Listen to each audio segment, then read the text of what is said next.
Bonjour à toutes, bonjour à tous, c'est Dark Vigilante et bienvenue pour cette critique, du moins mon avis sur le film Logan, donc le dernier film de Hugh Jackman en tant qu'interprète de Wolverine après 17 ans de bons et loyaux services.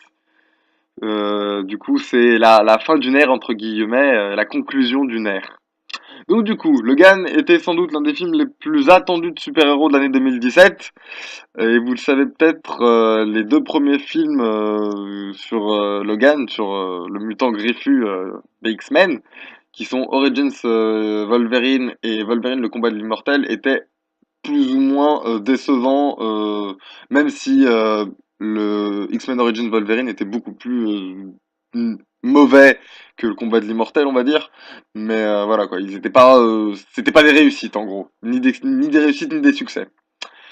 Ce qui n'est pas du tout le cas de ce film, qui est pour moi un très bon film de super-héros qui sort un petit peu de ce qu'on a pu faire, enfin de ce qui s'y est fait du moins en ce moment sur les super-héros en général, et qui, de par sa nature différente, arrive à tenir en haleine et à captiver et à satisfaire les spectateurs, on va dire ça comme ça.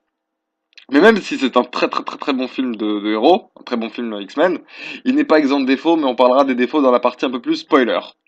Donc pour ce qui est de l'histoire, qui se déroule en 2029, au début du film, on apprend que pour une raison qu'on ignore, la plupart des mutants sont morts depuis des décennies, dont les X-Men à l'exception de Logan et Xavier. D'ailleurs, Logan, qui se fait désormais appeler par son vrai nom, donc James Howell, est un chauffeur de limousine qui est, on découvre en fait un Wolverine fatigué de vivre, fatigué d'être là, fatigué de devoir survivre tous les jours, de sauver ce qui peut encore l'être, enfin de limiter la casse, on va dire en gros, et de sauver un peu les meubles.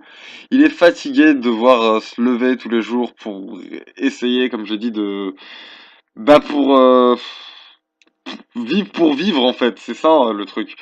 Il sort pas souvent les griffes, c'est l'impression qu'on a au début du film, mais en fait on se rend compte que justement plus il est vieux, donc moins son facteur auto-guérissant se régénère, hein. C'est pas un spoil, c'était dans les bandes annonces, mais moins son facteur auto-guérissant a de l'effet du moins, et du coup il est beaucoup plus violent, beaucoup plus agressif, enfin bref. C'est un Wolverine usé et fatigué qu'on découvre au début du film. Et en fait, il est donc, comme je dis, chauffeur de limousine, et un jour, il est approché par une femme du nom de Gabriella qui le supplie d'escorter une jeune fille du nom de Laura, âgée de 11 ans, dans le Dakota. Après avoir refusé dans un premier temps, il finit par accepter l'argent qu'on lui propose car il se dit qu'il pourra s'en servir pour soigner et mettre à l'abri le Charles Xavier. Charles Xavier qui est maintenant âgé de 90 ans et qui est très malade. Mais je parlerai de ça un peu plus dans la partie spoil. Comme vous vous en doutez forcément, les choses vont pas se passer si facilement puisque le trio, donc Logan, Xavier et Laura, sont poursuivis par une horde de paramilitaires un peu cyborg sur les bords qui veut retrouver Laura, qui sont en gros les espèces une espèce d'organisation anti-mutant en fait. Voilà. Et au final, en fait, du coup, comme de nombreux lecteurs et comme la promo du film l'avait annoncé, le film devait être une adaptation du comics Old Man Logan, mais au final, pas du tout, en fait. Enfin, si, il y a l'atmosphère du comics de par les lieux dont ça se passe du côté un peu Nouveau-Mexique, texan, côté un peu texan des États-Unis, tout ça. Donc forcément, il y a ce petit côté un petit peu western, post-apocalyptique de Old Man Logan, même si l'histoire du film ne se passe pas du tout dans un contexte post-apocalyptique, futuriste, certes, mais en aucun cas post-apocalyptique. Voilà, ça c'était important de le signaler. Mais voilà, on retrouve un petit peu quand même l'ambiance du comics et c'est plus une inspiration en fait, plus un mélange de différentes story arcs de Logan, qui sont en fait plus des easter eggs et une ambiance une véritable adaptation du comics. Mais si vous êtes fan du personnage de Logan, vous allez bien apprécier. Et puis si vous aimez les films de super-héros en général, vous risquez quand même de bien apprécier ce film, même si c'est pas le cas, ça reste un très bon film d'action et un très bon film d'aventure, du moins. Donc, bon film de super-héros, bon film de X-Men et bon film enfin du moins de la franchise X-Men et bon film d'action et d'aventure. Voilà. Puis ce côté violent de Wolverine est vraiment bien mis en avant pour le coup. Je sais pas si vous vous rappelez un petit peu d'X-Men 2 et de la scène dans laquelle Logan passe un petit peu en mode énervé et contre un groupe de militaires justement qui attaque le manoir de Xavier pour capturer les élèves. Bah là dans le film c'est le niveau au-dessus, hein. C'est 3 fois plus hardcore que ce soit Laurie, n'importe quoi, j'ai fait un mix entre Laura et Wolverine. Mais que ce soit justement Wolverine ou Laura, donc X-23, les deux découpent des mecs mais à foison pendant le film. Les gars ont pas peur de couper des membres, faire voler des têtes, des bras, des jambes. Le Rated R, comme on dit du coup, fonctionne vraiment bien dans ce film et bah, sublime un petit peu le film Wolverine qu'on aurait aimé avoir dès le début les fans de Wolverine. Moi, en voyant ces scènes, je me suis dit voilà, c'est pour ça que j'ai kiffé lire du comics Wolverine à l'époque, c'était parce que Wolverine était un héros Marvel extrêmement violent, extrêmement meurtrier, bestial, bourrin, et c'était très édulcoré dans les films en fait. Et le fait que ça soit bien, bah je pense que Deadpool y a joué pour beaucoup. Mais voilà, je pense qu'avec la Fox, enfin avec Deadpool, la Fox s'est dit qu'il pouvait faire du super-héros rated R, mais que du coup ça serait intéressant et ça marcherait quand même. Et du coup, je pense que Deadpool a aidé ce point-là à ce que de manière à ce que Wolverine soit un peu plus adulte et beaucoup moins édulcoré au niveau de la violence. Mais voilà quoi. Que ce soit, comme je dis, X-23 ou Wolverine, les deux n'ont pas peur de couper des membres et faire couler le sang et c'est pas désagréable à voir. Après, pour ce qui est des personnages dans leur, enfin, du moins des antagonistes, donc qui sont les Reavers, donc un groupe de paramilitaires anti-mutants avec des implants cybernétiques, ou le docteur Xander Rice, qui est à la création de X23 par exemple, et des Reavers sont totalement anecdotiques et oubliables. Ils sont pas du tout intéressants, ils sont très stéréotypés, très classiques, donc bof, vraiment très très bof. Mais à part ce détail-là et d'autres trucs sur lesquels je reviendrai dans la partie spoiler, le film reste quand même très prenant, très captivant à suivre. T'as un peu de mal au début à te faire au nouveau contexte, mais une fois que c'est chose faite, tu passes vraiment 2 heures.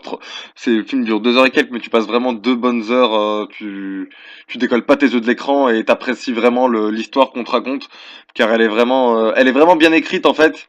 Même si elle se détache, justement, c'est peut-être pour ça qu'elle est bien écrite, c'est qu'elle se détache vraiment de cette espèce de franchise X-Men. Il y a quelques ponts, quelques liens, quelques références, mais c'est vraiment une histoire à part, quoi. Une histoire à part, ce qui va justement me permettre de pouvoir enchaîner sur la partie spoiler. Donc, si vous voulez pas être spoilé, vous pouvez quitter la vidéo dès à présent. Mais si vous en fichez des spoilers, que vous avez déjà vu le film, vous pouvez continuer.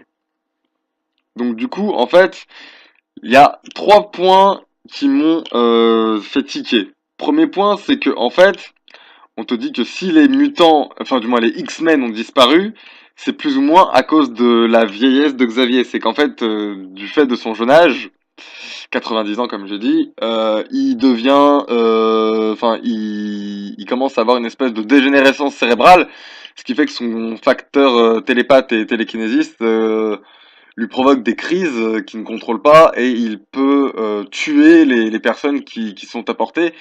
Sauf Wolverine qui, vu que en fait son facteur régénératif lui permettait de se régénérer en permanence en fait, bah du coup il a pu survivre à ça, à l'incident de Winchester comme il l'appelle dans le film, où en gros on t'apprend que suite à un incident de nature inconnue, même si tu sais plus ou moins que c'est à cause de Xavier, les 7 mutants faisant partie des X-Men ont trouvé la mort, tout ça, etc.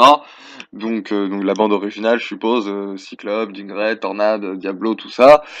Et seuls Wolverine et Xavier en sont ressortis plus ou moins indemnes. Truc qui m'a fait marrer aussi, c'est que dans le film, t'as des comics X-Men, en fait, donc du coup, dans l'univers du film, t'as des comics X-Men, et les X-Men sont un peu des célébrités, et Wolverine aussi est un peu connu, il est reconnu à plusieurs reprises par les différents personnages du film. Souvent on lui dit, ah mais t'es Wolverine en fait. Et, et en fait, il y a 25 ans de trou entre la fin de Day of Future Past et ce film-là. Mais voilà, on nous explique pas trop ce qui se passe, c'est jamais vraiment expliqué en profondeur, c'est survolé comme ça, vite fait dans le film, mais sans plus. C'est sans plus. Truc qui m'a fait tiquer aussi, c'est le méchant, le boss final, le boss de fin en fait. Donc comme je dis, il y a les Rivers, qui sont les cyborgs paramilitaires là, et le docteur Xander Rice qui est responsable de la création du X-23 qui sont dispensables, des méchants tout à fait stéréotypés. Mais t'as aussi, vu qu'ils nous ont placé X-23, donc du coup qui est un personnage des comics, il fallait aussi le petit clin d'œil et la petite référence à Daken. Daken qui dans les comics c'est le fils de Wolverine. Et là, ils nous ont pas placé Daken, donc son fils, mais ils nous ont placé X-24, donc un clone de Wolverine plus jeune, plus bestial, plus violent, donc qui est du coup un espèce de clin d'œil à Daken, comme j'ai dit, mais qui est surtout un prétexte pour nous montrer un affrontement symbolique entre un Logan usé et assagi et plus vieux, euh, contre un Logan plus jeune, plus bestial et meurtrier qui est vraiment juste une machine à tuer et à part hurler et planter des gens et il parle pas, il fait rien de spécial. Et c'est voilà, c'est un affrontement symbolique pour nous montrer que Logan a réussi à surpasser son côté, son instinct bestial et son côté meurtrier en fait. Ça et cette histoire de balle en adamantium, ouais parce que tout le long du film il se trimballe une espèce de balle en adamantium, donc tu sais très bien comment ils vont s'en servir, puisque c'est techniquement la seule chose qui peut tuer Wolverine. Et moi ce qui m'a fait marrer c'est comment ils sont passés donc de X-23, clone féminin de Wolverine, à X-24, clone à l'identique de Logan en fait. C'est quoi le cheminement entre les deux? Il y a pas de... Enfin, c'est bizarre, j'ai trouvé ça un peu bizarre quoi. C'est mais voilà quoi, c'est juste une manière pas très subtile de nous essayer de nous montrer un affrontement qui est censé se présenter comme symbolique en fait et plus méta que physique, voilà. Ça et les morts, les deux morts qui sont forcément la mort de Logan, hein, vu que c'est le dernier film de Hugh Jackman, mais on parlera de ça après. Mais surtout celle de Xavier qui n'est pas si iconique que ce qu'elle pourrait être. Je veux dire merde, c'est Xavier putain, c'est quand même le professeur Xavier, le mec qui a fondé les X-Men. Même dans ce film, même s'il est tout seul et que son cerveau lui fait parfois faux bon et qu'il est responsable de la mort des X-Men et qu'il a perdu ce petit côté noble, enfin un peu businessman, un peu gentleman, tout ça, il est beaucoup plus cru et beaucoup plus vulgaire. Ça reste quand même Xavier parce que le mec est plus ou moins en lien avec, en connexion avec Laura, il communique avec elle, tout ça, etc. Et il est toujours là à chercher les jeunes mutants, tu vois, c'est toujours Xavier, il est toujours présent, même s'il est plus aussi performant que ce qu'il était à l'époque. Mais voilà, c'est toujours ce mec-là, c'est quand même quelqu'un d'important dans la franchise X-Men.